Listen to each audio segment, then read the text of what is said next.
नमस्कार। आज के इस बेहद खास और ज्वलंत विश्लेषण में सीधे विषय पर आते हैं। सबाल्टर्न लाइव्स के एक लेख ने हाल ही में एक बड़ी बहस छेड़ दी है। ये लेख दरअसल लक्ष्मण यादव के उस बयान की बहुत ही गहरी और विस्तृत आलोचना करता है जहां उन्होंने ऐतिहासिक स्मृतियों और संघर्ष की बात की थी। आज हम इसी को डिकोड करेंगे। आखिर राजनीति और इतिहास को देखने के ये दो बिल्कुल अलग नजरिए क्या कहते हैं। आइए स्रोत के तर्कों को बारीकी से समझते हैं। तो चलिए आज की चर्चा का एक छोटा सा रोड मैप देख लेते हैं। हम मुख्य रूप से 5 विषयों पर बात करेंगे। पहला, स्मृति बनाम निरंतर संघर्ष। दूसरा, कुछ गंभीर प्रशासनिक शिकायतें। तीसरा, बहुजन इतिहास को मिटाने के आरोप। चौथा, हिंसा और सामाजिक अन्याय के दावे। और आखिर में एक बहुत ही दिलचस्प कॉन्सेप्ट, स्मृति एक हथियार के रूप में। बस आगे बढ़ते हैं। शुरुआत करते हैं हमारे पहले और सबसे अहम मुद्दे से, स्मृति बनाम निरंतर संघर्ष। यही इस पूरी बहस की जड़ है। तो बात शुरू होती है लक्ष्मण यादव के एक पॉडकास्ट इंटरव्यू से। उनका बयान था, आज का दौर स्मृतियों का नहीं, संघर्ष का है। स्रोत के मुताबिक ये टिप्पणी बहन मायावती के संदर्भ में की गई थी। अब लेख इसी बात को पकड़ता है और कड़ी आपत्ति जताता है। स्रोत का तर्क है कि पुरानी बातों को भूलकर सिर्फ आज की लड़ाई पर फोकस करने की ये जो सोच है ना, ये असल में एक वर्चस्वशाली जाति के विशेषाधिकार से निकल कर आती है। इस बात को समझने के लिए दो बिल्कुल अलग दृष्टिकोणों को देखना होगा। वर्चस्वशाली जातियों का नजरिया अक्सर ये होता है कि मौजूदा राजनीतिक लड़ाइयों पर ध्यान दो और पुरानी कड़वी यादों को अब अप्रासंगिक मानकर दरकिनार कर दो। लेकिन वहीं दलित दृष्टिकोण बिल्कुल अलग है। स्रोत स्पष्ट करता है कि उनके लिए अतीत के अन्यायों की ऐतिहासिक स्मृतियां कोई ऐसी चीज नहीं है जिन्हें आसानी से मूव ऑन कर लिया जाए। वो एक अमिट छाप हैं, बल्कि समानता के लिए जो निरंतर संघर्ष चल रहा है उसके लिए यही स्मृतियां एक ईंधन का काम करती हैं। चलिए अब दूसरे विषय की ओर बढ़ते हैं। यहां बात होगी प्रशासनिक और राजनीतिक शिकायतों की, जिसे स्रोत विश्वासघात का रिकॉर्ड कहता है। 20 लाख। जी हां, जरा इस आंकड़े की गंभीरता को समझिए। स्रोत का दावा है कि अखिलेश यादव की सरकार के दौरान जातीय द्वेष के चलते 20 लाख से अधिक कर्मचारियों का डिमोशन यानी पदावनति कर दी गई थी। लेखक का सवाल यही है कि इतने बड़े पैमाने पर हुई इस नाइंसाफी को कोई कैसे भूल सकता है। और बात सिर्फ डिमोशन तक नहीं रुकती। स्रोत में राजनीतिक विश्वासघात की एक पूरी लिस्ट दी गई है।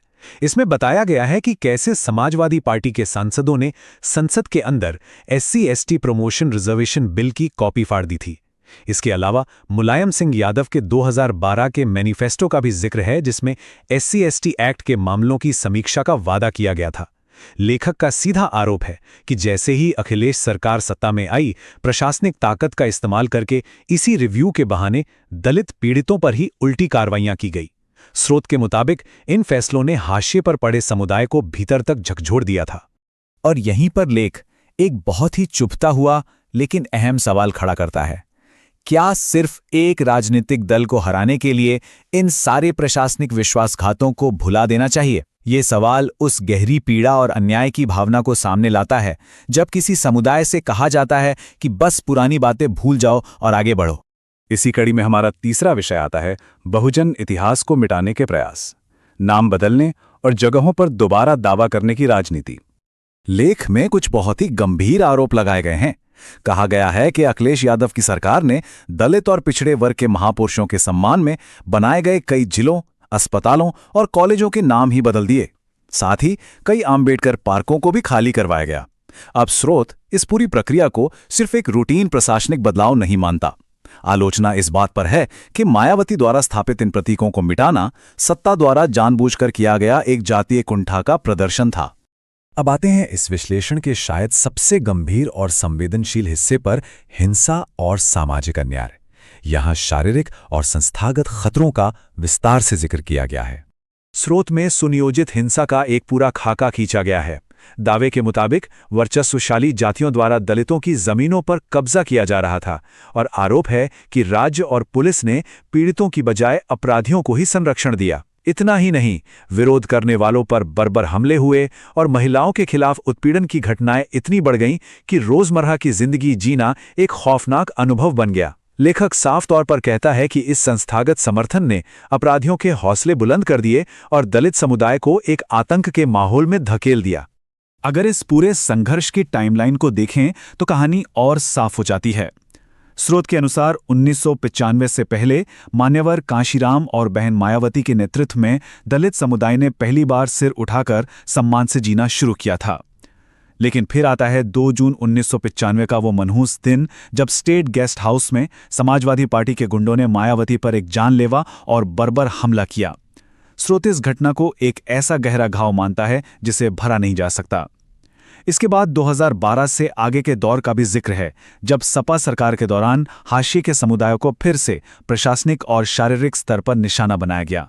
ये हमें आज की चर्चा के अंतिम और सबसे वैचारिक विषय तक लाता है, एक हथियार के रूप में स्मृति।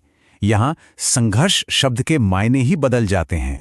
ये समझना बहुत दिलचस्प है कि विशेषाधिकार प्राप्त संघर्ष और सबऑल्टर्न संघर्ष में क्या फर्क है।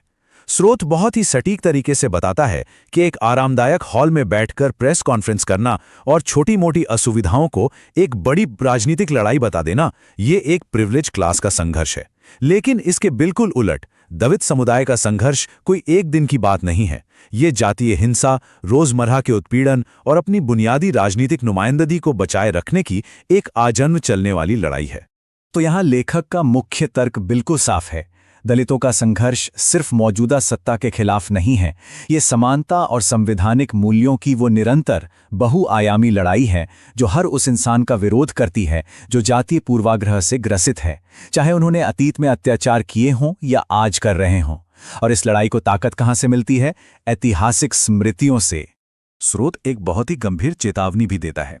तर्क ये है कि आलोचक अक्सर हाशिए की आवाज़ों को चुप कराने के लिए एक विशिष्ट राजनीतिक डर का एक टूल की तरह इस्तेमाल करते हैं। इसका असली मकसद स्वतंत्र दलित राजनीतिक नेतृत्व को खत्म करना है, ताकि उन्हें वर्चस्वशाली जातियों के लिए महज राजनीतिक मजदूरों की तरह इस्तेमाल किया जा सके। इसलिए इस समुदाय को याद दिलाया जा रहा है कि वो पूरी तरह सतर्क रहें और नेताओं की इन मीठी मीठी बातों में आकर कतई गुमराह ना हों। इन तमाम तर्कों का एक बहुत ही शक्तिशाली और गूंजने वाला निचोड़ निकलता है, न भूलेंगे न माफ करेंगे। ये वाक्य इस बात का ऐलान है कि उत्पीड़न की यादें कोई बोझ नहीं है जिन्हें उतार कर फेंक दिया जाए, बल्कि ये तो वो बीज हैं जिनसे समानता की लड़ाई का पौधा सींचा जाता है। इसी के साथ आज का ये गहन विश्लेषण अपने निष्कर्ष पर पहुंचता है। अंत में एक बहुत ही विचारोत्तेजक प्रश्न सामने आता है, क्या सामाजिक न्याय का कोई भी सच्चा आंदोलन ये मांग कर सकता है कि एक हाशिए पर पड़े समुदाय की ऐतिहासिक स्मृतियों को ही पूरी तरह से मिटा दिया जाए? ये सवाल राजनीतिक गठबंधनों की उलझनों के बारे में बहुत गहराई से सोचने पर मजबूर करता है। ध्यान रहे, इस पूरी चर्चा का उद्देश्य किसी एक पक्ष का समर्थन करना नहीं था, बल्कि स्रोत में दिए गए तर्कों को पूरी निष्पक्षता और स्पष्टता के साथ सामने रखना था।